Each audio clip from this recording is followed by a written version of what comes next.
So it sounds like you're putting a lot of thought into sort of the individual aspects of the game. You don't really have. Do you have sort of a general outline of what the game is? Yes. But you're not really sure how the individual mechanics sort of fit together to make the outline happen. I'd say you can't. It's like it is more similar to, we know how the full jigsaw, like if there's like a 1,000-piece puzzle, we know what that 1,000-piece puzzle is going to look like at the end. Right. But we don't know how to cut up all the jigsaw pieces just yet. But we know how it is, and we have a good amount of pieces as well. It's just that there's a whole chunk left, and our job is to cut up those pieces into the shapes that we think are the most satisfying to put together. Okay. I can see what you're saying there.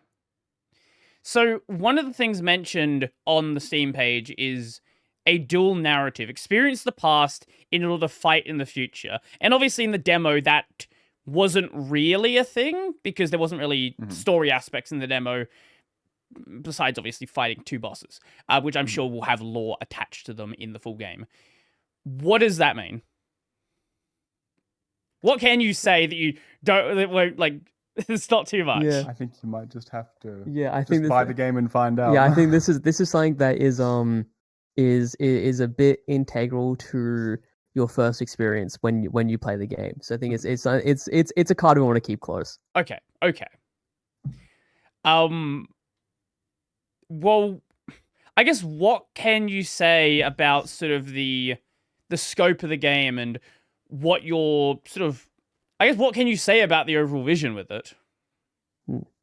I'd say the scope is, so we've done adjustments to the scope to make everything modular. Every mechanic, every idea that we do boils down to making more content for the game. Like that's really what it boils down to. It's just making more bosses or more weapons or more areas. The scope doesn't increase in like more like cinematic cutscenes or like this crazy idea where something else happens where we need to learn this new skill. So I think that's where we're at with scope, is extremely modular. We know what it would look like if we could put in every weapon idea that we really want, every boss that we really want, and that is that going to happen? I mean, hopefully. But if it doesn't, that's okay, because it just means we'll have less areas, less weapons, less bosses. And all that really means as well is it's just a bit less game, and that's not a big deal in the slightest. It's like Elden Ring would still be an amazing game if you didn't have the snow in the north. Right. And snow in the north is a great time. You know, it's a great area, but it would still be an amazing game without that area. Right. Okay. At this point, how long has the game been in development for? About 9 months. Yeah, since May of late May of last year. Yep. Yeah. So 8-9 months. Maybe this is a hard one to answer. How long do you want to spend on the game? Because at some point the game has to be released. Our general outline is like later this year we want to release a demo of some sort publicly, and then ideally 2 years after that full release. Yep. Are you thinking of doing early access with that, or no? No. Yeah. So the for the public demo, the idea currently is to just put out like a really, really solid demo, and then get more feedback. Just get like a massive amount of way more feedback, and have it go across pretty much all the mechanics that we want in the final game. And then take that on board, Like and then spend a true vertical slice. that's a good way to put it. A true vertical slice. Take that all on board, and then spend the next 2 years making the rest of the game. With that, are you considering doing any sort of funding route, Kickstarter, getting grants? Yeah, we have looked at a grant. We did one grant application before, and we didn't get it in the end. What I found with doing these grants is it takes quite a bit of effort, and it takes quite a bit of getting help from people as well. And it was time that was spent that I just really wanted to spend working on the game. And understandable. Yeah. yeah. And thankfully, we're in the position where we're working on it in our free time, and we're okay with continuing to do that. So I think it pretty much is just going to be a passion project.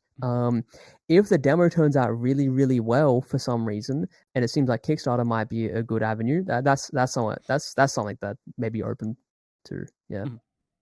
Okay. How much? I guess how much a week do you spend on the game? It can vary. We don't have like a strict work schedule or anything Sure. that we stick to. I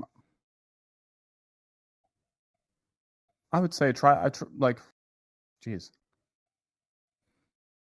On like an average week. I can tell you, Asebright on Steam. I got it on Steam to track my hours working on the game. I'm well over 600 hours on Asebright since May, and that doesn't include hours that I've spent in other software like Pixel Composer or writing in the Obsidian document or just purely in Godot. So I can tell you that since May, probably easily over 800 hours. Yeah, I'll say that's pretty accurate. Because it's up. I wish I could try. I wish I had started using Godot on Steam from the start, so I could just track all my hours for it. But yeah, it's been a lot. I would say I try to do at least something every day. On it, obviously, you got to have break days, but I think I try to do something every day at least, and there'll be, I'd say at least there'll be a couple of days a week where I'm working on it for like several hours in a row. Usually we're in the studio here, maybe all afternoon, sort of thing. When we first started, like for the first month or two of development, because initially like motivation, it was like every free moment of our lives. Yep. For like 8+ hours a day, most days of the week, we're just like in the studio, just working on the game so much. It was crazy. And then you realize games take a lot longer to make than you thought. Yeah, and you realize, I can't keep that up. Like that doesn't work. Some people can, Team Cherry can keep that up, but they're freaks.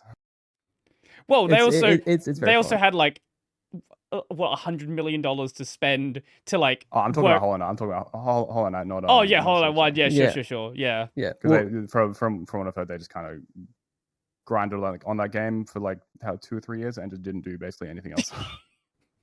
Yeah, when you're in high pressure environments, that's just how it works. We're not quite in that of a high pressure environment, which is which is a blessing in itself.